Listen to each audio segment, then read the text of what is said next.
నల్లమలలో పచ్చని చెట్ల మధ్య ప్రవహిస్తున్న వాగు. ఆ సెలయేరు సమీపంలో వందలాది మంది నేలకేసి చూస్తూ వెతుకుతున్నారు. వారంతా స్థానికులు కాదు, వందల కిలోమీటర్ల నుంచి వచ్చారు. రోజు తరబడి అక్కడే మకాం వేసి వెతుకుతూనే ఉన్నారు. ఇంతకీ వారు వెతుకుతున్నది దేనికోసం? చివరికి వారికి దొరికిందేంటి? వర్షాకాలం వచ్చిందంటే చాలు రైతులు కూలీలు పొలం పనుల్లో బిజీగా ఉంటారు. కానీ నంద్యాల జిల్లా మహానంది మండలం గాజులపల్లి సమీపంలో నల్లమలలోని సర్వనరసింహస్వామి ఆలయం దగ్గర ఉన్న వక్కిలేరు వాగు దగ్గర మాత్రం వజ్రాల వేట జరుగుతుంది. తొలకరి వర్షాలు పడినప్పటి నుంచి సీజన్ పూర్తయ్యే వరకు వజ్రాల వేట కొనసాగుతుంది.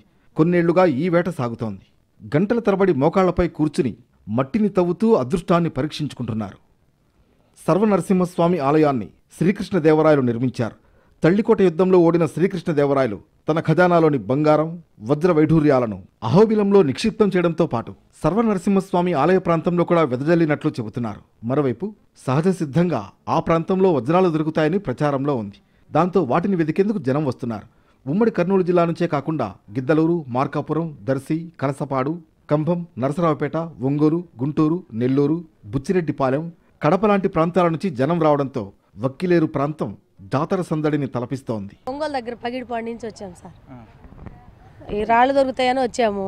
మాకు లెంకుతున్నాం 2 రోజుల నుంచి. మాకు దొరుకుతున్నాయి అంటున్నారు, దొరుకుతున్నాయి అని అంటున్నారు. మాకైతే దొరకలేదు. ఎతుకుతానే ఉన్నాం. అట్లా దొరికిన వాళ్ళు దొరికినట్టుగా వెళ్ళిపోతున్నారు, ఉండట్లేదు. ఇద్దరికైతే దొరికినాయి నిన్న, వాళ్ళు వెళ్ళిపోయారు. ఇంకంతే. మేము పొద్దు నుంచి వచ్చి దేలాడుతున్నామని కానరాల వెళ్తున్నాం. మేము పోలీసులు దొరుకుంటున్నారని వెళ్ళటమే, లేకపోతే ఇంకా దేలాడదాం. వక్కిలేరు ప్రాంతంలో ఇప్పటి వరకు ఒక్క వజ్రం దొరకలేదు. ప్రచారం మాత్రమే ఉంది. ఇక్కడ దొరికేవి కేవలం రంగురాళ్లు మాత్రమే. కర్నూలు జిల్లా తుగ్గలి, మద్దికెర మండలాల్లో దొరికినట్లు ఇక్కడ ఎప్పుడూ వజ్రం దొరకలేదు. అయితే రంగురాళ్లు దొరుకుతూ ఉంటాయి. 3 నెలలుగా భారీగా జనం వచ్చి వజ్రాల అన్వేషణలో పడ్డారు. జనం ఎక్కువగా రావడంతో చిల్లర దుకాణాలు కూడా వెలిశాయి. పగలంతా వజ్రాల కోసం అన్వేషించడం, రాత్రి సమీపంలోని ఆంజనేయ కొట్టాల వద్ద తలదాచుకోవడం, మళ్లీ ఉదయమే వేటకు వెళ్లడం సర్వసాధారణమైంది. ఒక పాపకు దొరికింటే ఇంకా మేము దొరుకుతాయేమోనని మా కడపాత్రం కొద్దీ వచ్చినాం సార్. ఇక్కడ డిపార్ట్మెంట్ వాళ్ళు మమ్మల్ని రానికుండా ఉన్నారు సార్. ఈ పొద్దుటికి వారం నుండి ఎదులాడుతున్నాం సార్. మాకైతే ఊరు దొరకలే. అదే మా పాపకు దొరికిందనే మేము వచ్చేసినాం సార్. ఇంకంతే. ఎవరు ఆశ వాళ్ళకని, ఎవరికి రుణం ఉంటే వాళ్ళకు వారం నుండి ఎత్తుకుతున్నాం. ఇక్కడ ఎవరికి తెలియలే సార్. పతుదేరు కోసం మేము ఇటు చేసి ఈడికి వచ్చి ఈ వజ్రాలు దొరుకుతున్నాయి అని వచ్చినాం.